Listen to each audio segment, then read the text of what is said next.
Shalom Bapak Ibu Saudara-saudariku yang terkasih di dalam Tuhan. Pernahkah di antara kita ada yang mengalami penindasan? Saya tidak bicara perang seperti waktu dulu Indonesia dijajah.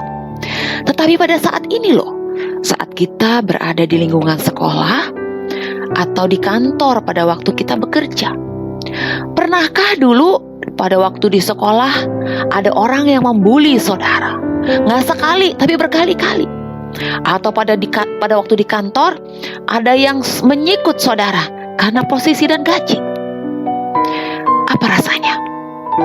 Rasanya pengen marah. Benar? Rasanya pengen membalas.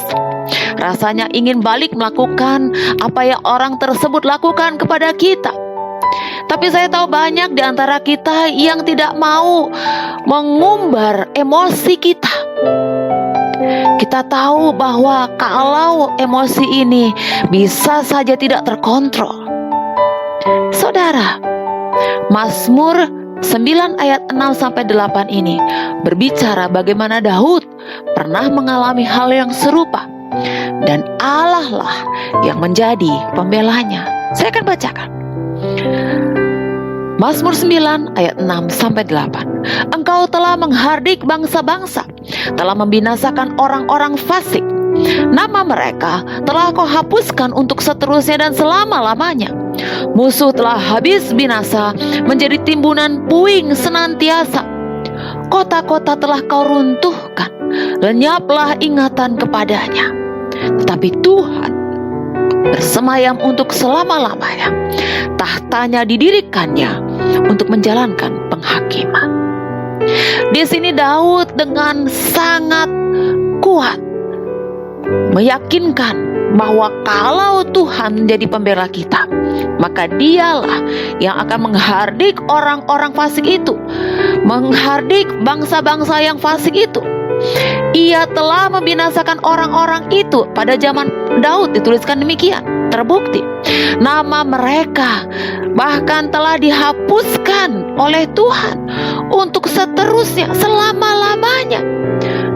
Kota-kota mereka diruntuhkan. Orang-orang ini binasa. Kota-kota menjadi timbunan puing.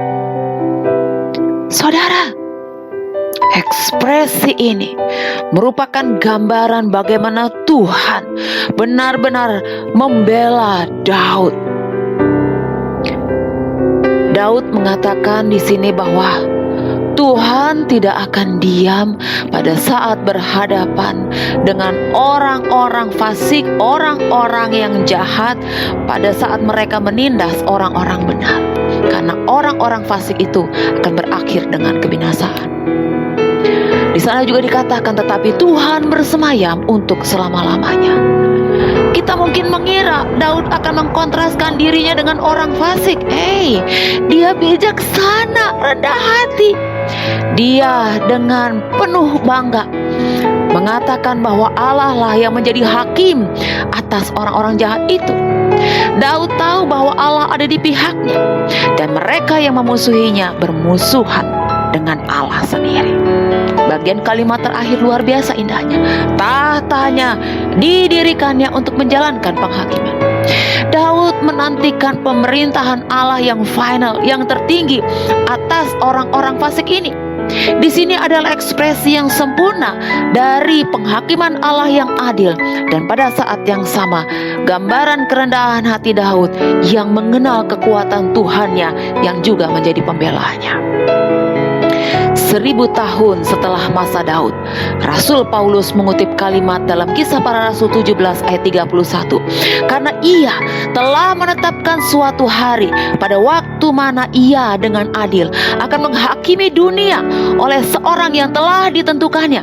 Sesudah ia membiarkan kepada semua orang suatu bukti tentang hal itu dengan membangkitkan dia dari antara orang mati. Yang disebutkan di sini adalah Kristus sendiri. Dia Tuhan dan Raja kita. Jadi, bagi mereka yang mengalami keadaan tertindas, ketahuilah Hakim agung kita tidak pernah tidur. Ia tahu siapa orang-orang fasik di dalam hidup kita, dan mereka akan menghadapi Dia, baik pada saat berada di dalam dunia ini ataupun nanti.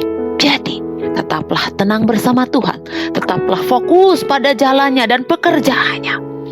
Namanya dimuliakan melalui hidup kita. Tuhan memberkati.